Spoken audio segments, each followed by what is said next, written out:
Look, it's time for our first couple of presenters, and Peter has pretty much introduced the first session, so thanks, Peter. The first thing is the Energy Industry Apprentice Progression Management System, which is something that Bob Taylor and Melissa, who's been mentioned already, have been working very, very hard on, and they're going to present this together. And Bob, you will be very well aware of, I'm sure, those of you close to the industry. Bob is the CEO of WAUS Training Standards, which is now, of course, had a bit of a name change. He has extensive industry experience, having managed both small and large industry organisations over a period of 20 years. He has extensive knowledge of vocational training through involvement in both state and national industry training advisory board networks. So Bob will be presenting to us. But first up, we're going to hear from Dr. Melissa McEwan, and Melissa is the General Manager of Trades Recognition Australia, part of the Department of Innovation. TRA does skills assessments primarily for migration purposes, but also for licensing. But would you please make a welcome Dr. Melissa McEwan.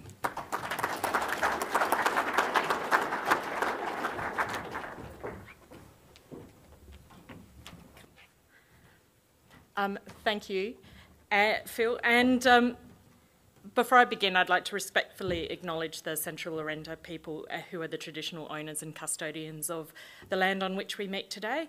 And I'd like to pay respect to their elders past and present and extend that respect to other Aboriginal and Torres Strait Islander people who are present.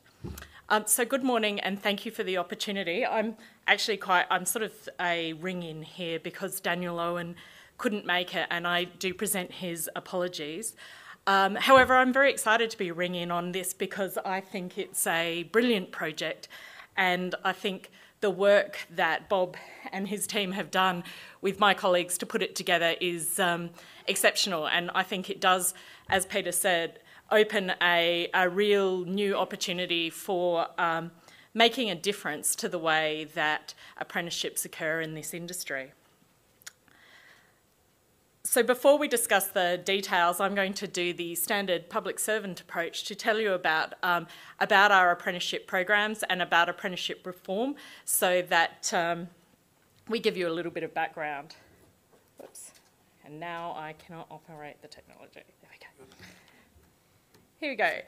So as most of you would know, we've been looking at the apprenticeship system, and it's really the backbone of our technical and trade skill arena.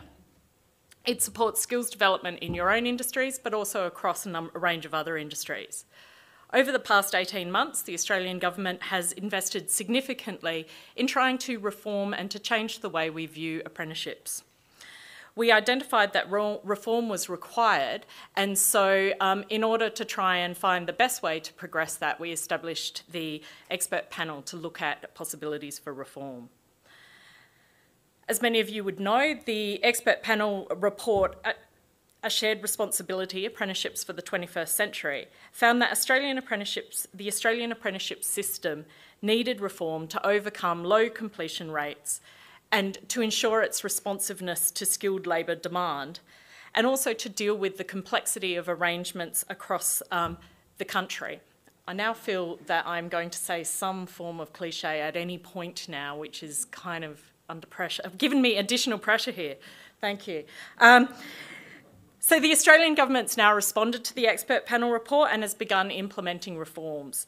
Initial responses such as providing $101 million for the Australian Apprenticeship Mentoring Package and considerable investment in this idea and concept of true competency-based progression were announced in the 2011-12 budget. The government is committed to supporting people to train them for the jobs of tomorrow and to have a workforce that will meet those new challenges. So additional areas of reform that are occurring, something that's very important to the government and that the Commonwealth has been working very closely with state colleagues on is national harmonisation. Now, while we have one set of qualifications, as you would all know, we have any number of different arrangements for apprenticeships, for nominal hours and so forth within each state and territory. And we'd like to transform and streamline those arrangements. But this is the task that we need to undertake with the states and territories. The government is also working to reform the way that apprenticeship support services are provided. At the moment, we're working through Australian apprenticeship centres, and while that works well, we are looking for new ways of doing that kind of work better and more efficiently, and delivering the requirements, the options that we think we need. Similarly, we're looking at reforms of the Australian Apprenticeships Incentive Program, and some of you will be aware of the announcements that were made in the last couple of weeks around MyEFO, with some changes to apprenticeships, particularly to try and focus and target our apprenticeship support in the areas of greatest skill need, and to take it away, to reduce the focus in areas where there are alternative sources of funding, such as at the diploma level, and also where the apprenticeship funding has been seen largely as a income support measure, such as a wages levy support, essentially, such as in the areas of part-time and casual for non-NSNL qualifications. So the couple of key initiatives and that have come out of these reforms, one is the Accelerated Australian Apprenticeships Initiative. Flowing from these reforms, I'll just give you some more detail on it. So the expert panel report recommended supported the promotion of a culture of competency-based progression, where things are not measured necessarily in years, but in ability to do the work required.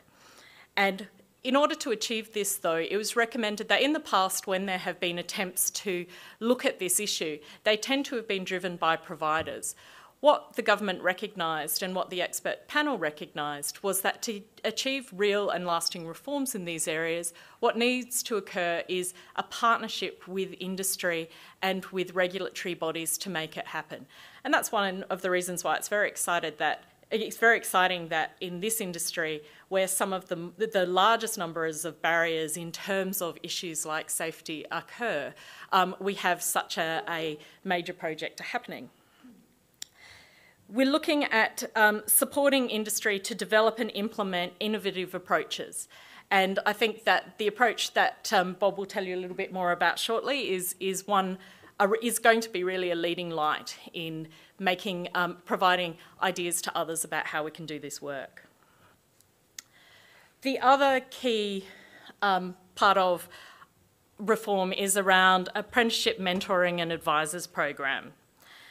The aim of the mentoring program is to improve our retention rates and support mentoring and assistance of Australian apprentices.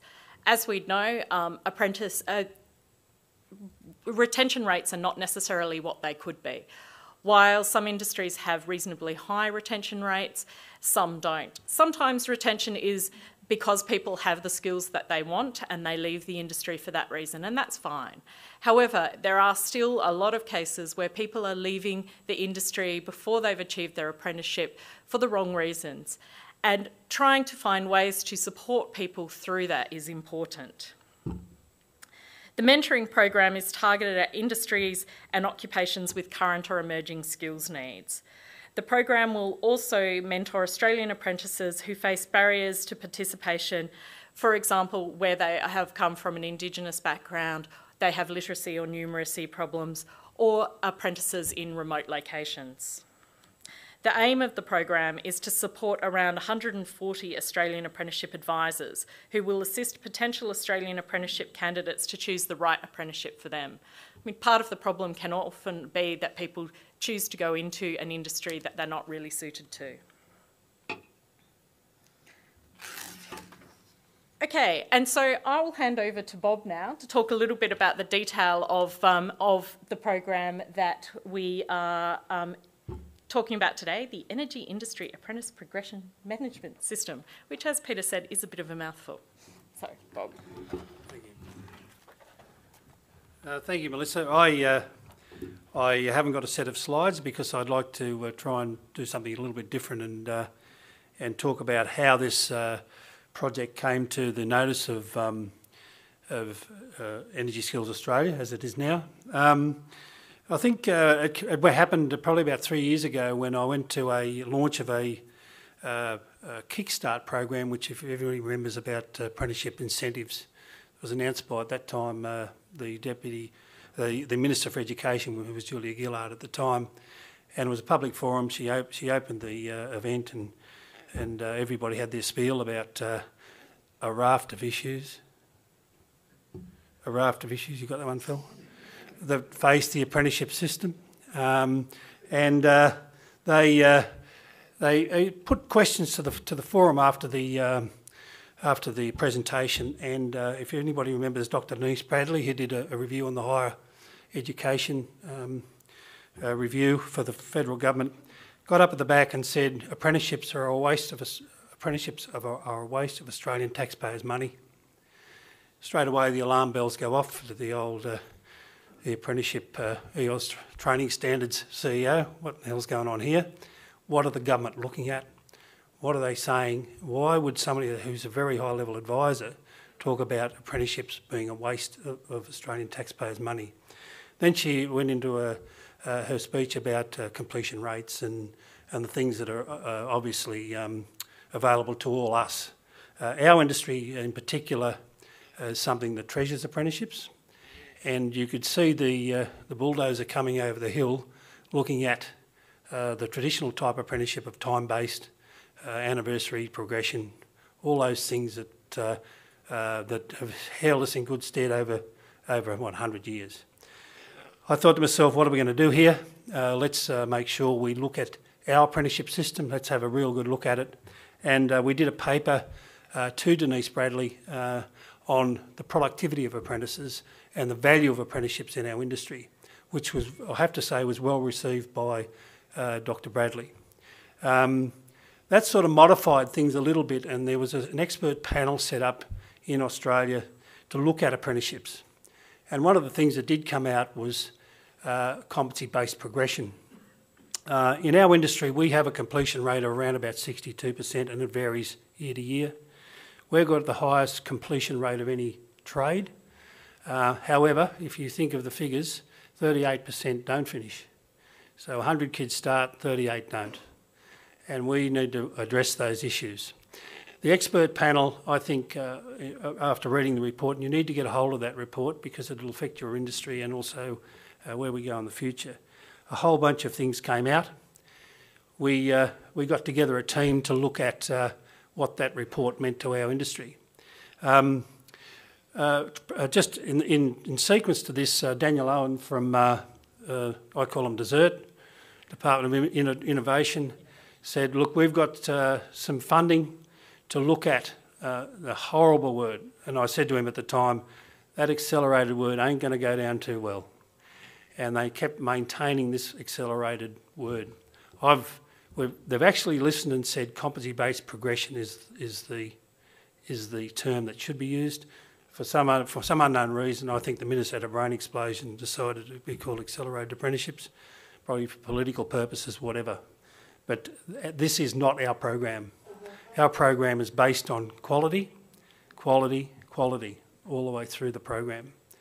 It's competency-based progression in its purest sense, in making sure that industry sets the benchmarks for progression. And industry oversees the quality of that progression in partnership with the government agencies, ASQA, etc. So if you go through our program, we looked at the barriers of why people don't complete. One of the main barriers is whether they've got the tools to be able to, first of all, undertake the program. And if you do any surveys around the place, talk to any TAFE teacher, the first year, or an RTO teacher, the first year is a nightmare. We have had people turn up and be assessed with literacy and numeracy skills, let's say a mark out of 100. We've had a whole class in Western Sydney turn up where 5 people out of 15 got over 20% for literacy and numeracy levels for our benchmarking. 5 out of those 20 got 0, and they'd already been signed up into apprenticeships. So somebody was going to suffer something horribly in those campuses and in that TAFE system. So just the personal angst that these people must go through when they've virtually got no hope of completing, and we're setting them up for failure.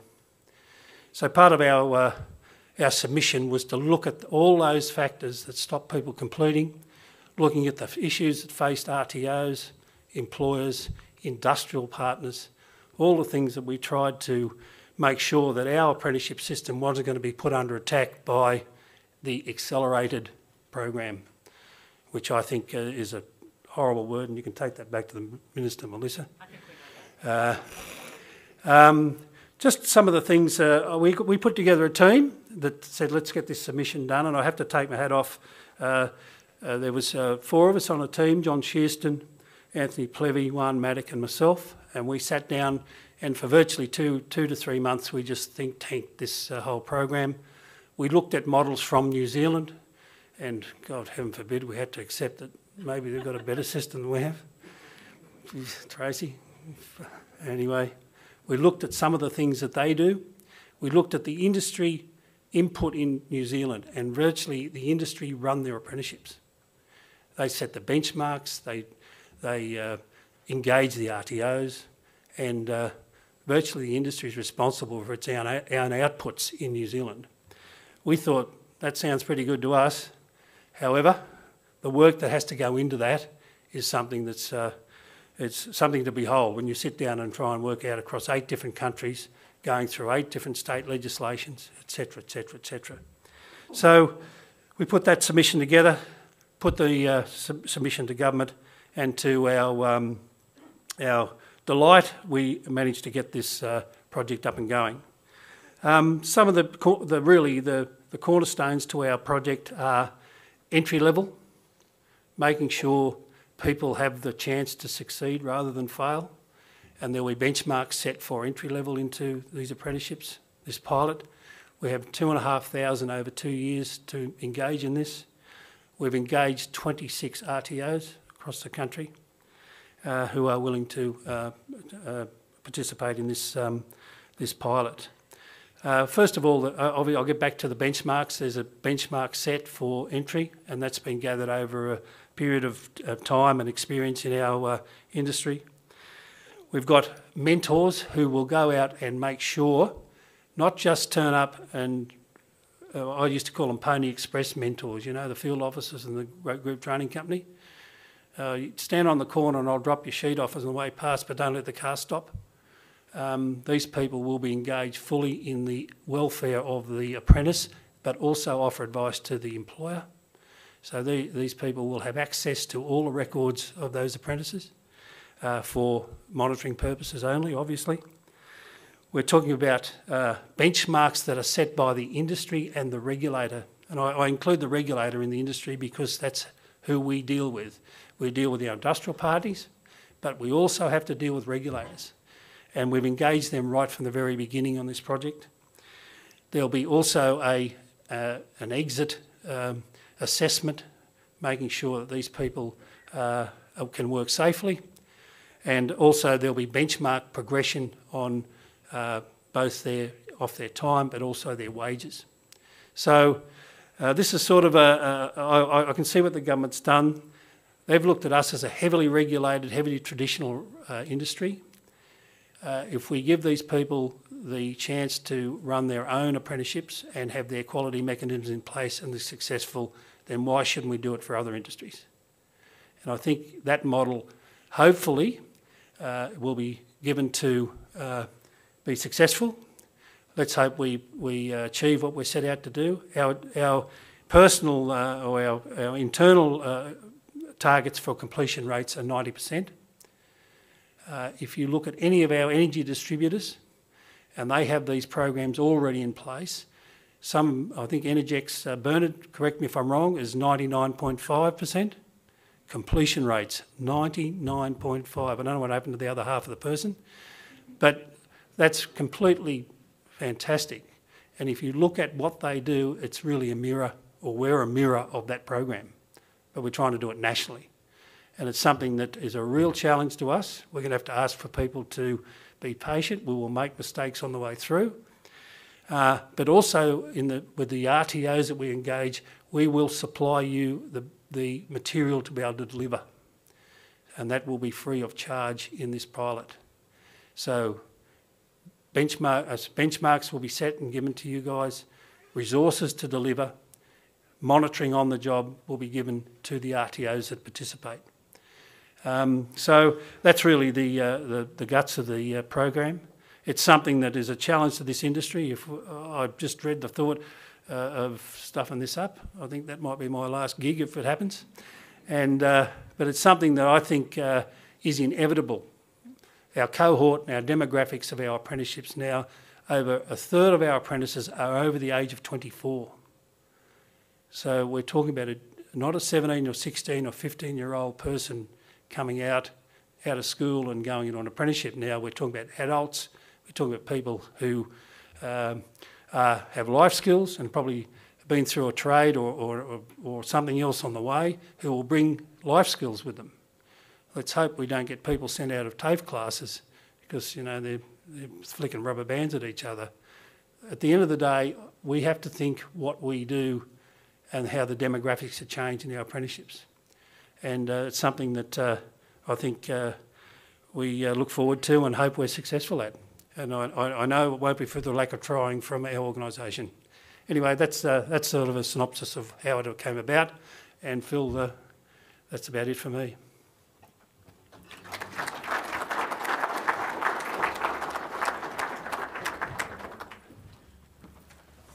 Thanks, Bob. Melissa, we do have some time for questions on the Apprentice Progression Management System. So if someone would like to, if you'd like to ask a question, now's a good time to do it. We have a hand up there. Just wait for the microphone, please. Everything's being recorded today and we do need... you on mic? Yes? You'd like to stand up? Is that on? Yep. Yes. Ian Neeson, I do some work for EEI. So I just asked, like Bob, the entry level is... an apprentice that might be engaged in this apprenticeship and they don't quite meet that entry level, is there remedial work for them? Yeah, part of the feature was obviously if somebody applied and didn't reach those benchmarks, part of this project was that we'd actually engage them in other programs to be able to, for them to have a second or third or fourth or fifth attempt at the benchmark. We're really concerned of just getting to the benchmark, but we have programs in place to help those people. So part of this program was that we engage other programs, yeah. Anyone else? Just put your hand up. We'll get a mic to you if we could over here. Perhaps if you're preparing to ask a question next, you might put your hand up so we'll get a mic to you straight away. Fiona Hogarth from Power and Water Corporation. Just a question in regard to the mentors and advisor roles. Where are you looking to source those people from existing TAFEs or call from industry? Yeah, part of our brief when we put the submission together, that we had obviously the industry stakeholders engaged in this, otherwise this project wouldn't have got up. Part of the deal was that our employer associations and the ETA were given the chance to supply those mentors. We've let out a contract at this very point in time to NECA National for 16 of the first 20 apprentices. They're looking at the contract now. We haven't signed the contract, but at this point in time, 16 of those 20 mentors will go to NECA National, providing they sign the contract, obviously. The other 4 will be advertised in Queensland within the next 2 weeks. Next. Do we have another question? Down in the back corner there.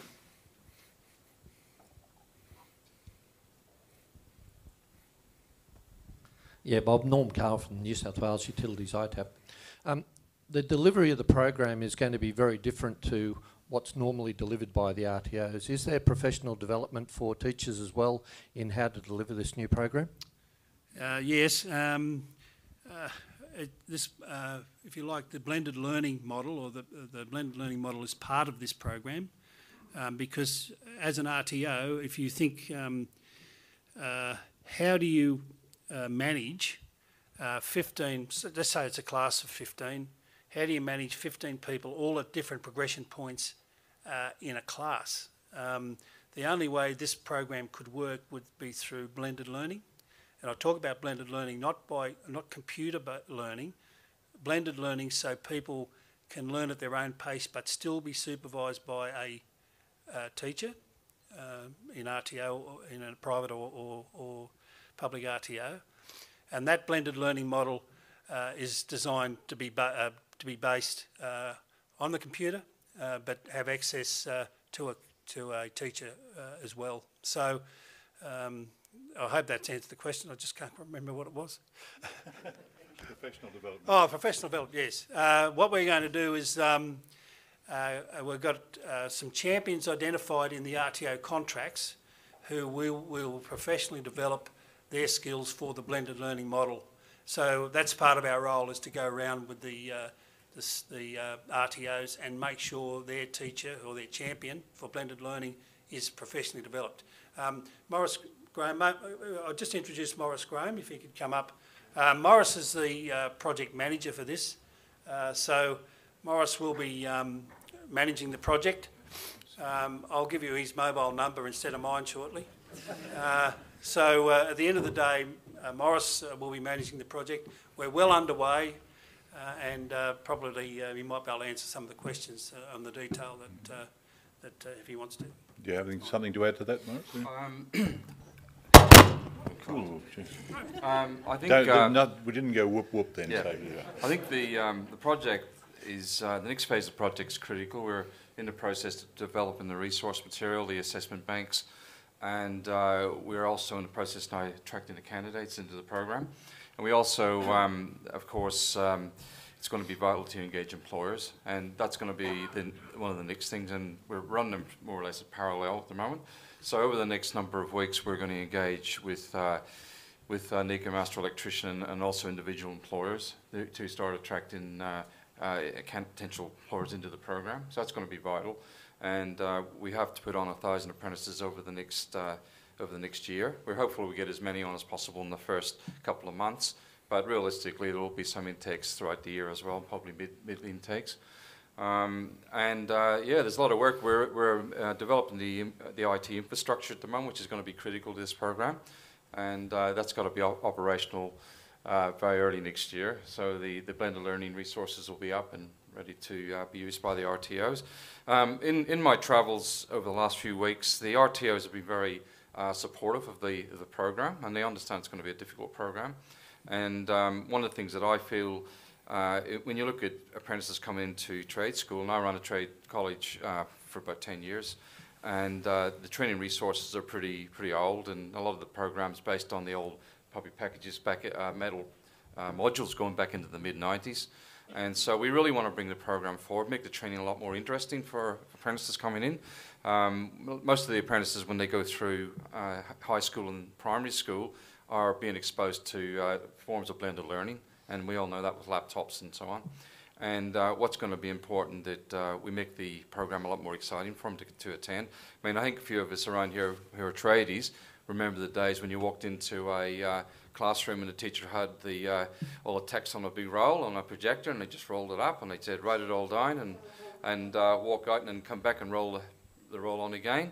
This is really important that we engage the apprentices in this blended learning process, and that they make the training a lot more exciting. And we have seen experiences overseas, in Canada and in Germany, where this model has worked, but it's not going to be an easy thing to roll out, and we do need the support of industry and the RTOs and of course the apprentices themselves that are going to go into the program. It's going to be absolutely vital, but I think it's a way to go in the long term. Probably the other thing, there's been some mischief makers outside are saying, oh, we're going to fast track apprentices through in 2 years in this program. It's not going to happen.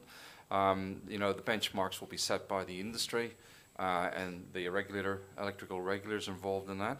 And in my view, the program will be more difficult to get through in the current model. So I think it's the opposite than what some people are trying to say out there in the media. And people that are involved in this project are not about diluting our electrical apprenticeship model. It's not what we're about.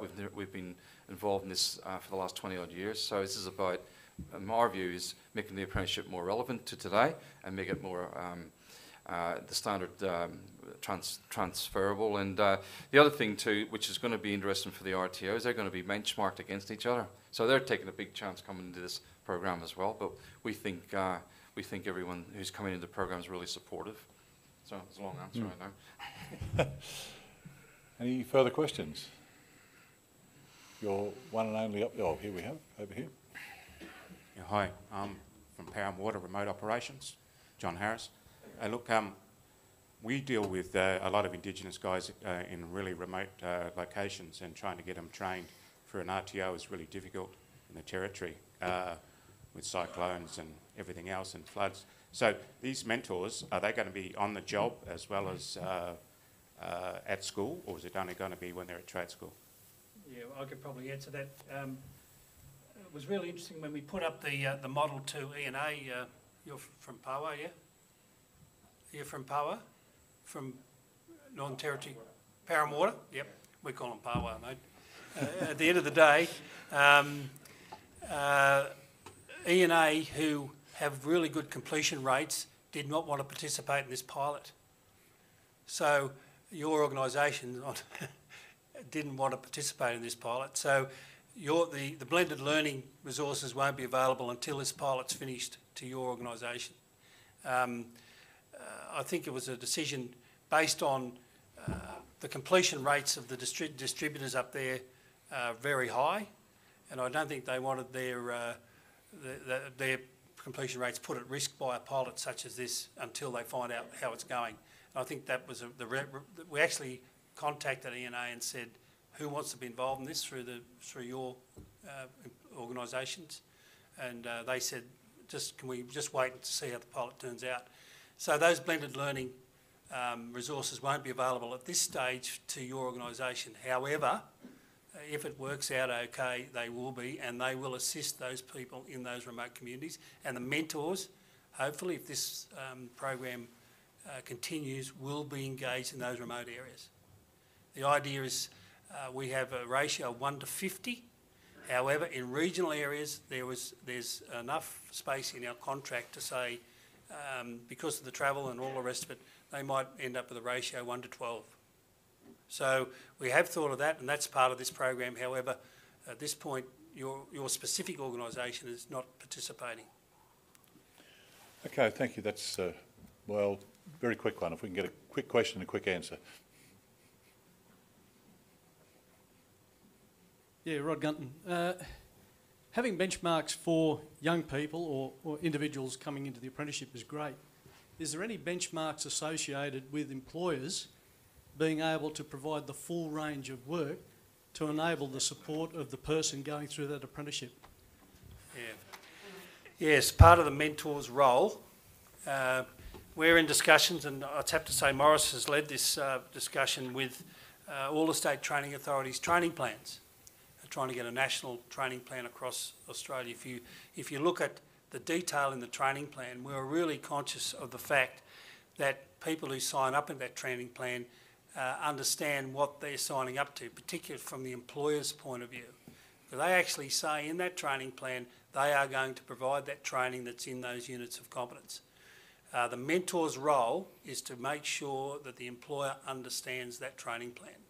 So that's one of the big things, Rod, as you well know. I was a contractor. I can tell you when the training plan came and there was a pile of things on the desk, I go, oh, bugger it, should be right. Off it goes. Whether I read the detail of that training plan as a small business person at that stage, I'm not so sure I really knew what I was getting myself into. I was lucky enough that it just happened that I did all that type of work. But at the end of the day, people don't, and they still sign those, and then halfway through, when they've got to fill out their on-the-job record, it turns out they're not doing that type of work. The mentor hopefully will stop that. At the end of the day, that's a sunset clause, right? Yeah. Sorry, throw that one in there, Bob. They'll probably have to turn their toes up. Look, thank you for your questions, and would you thank Melissa, Bob and Morris for their contributions here.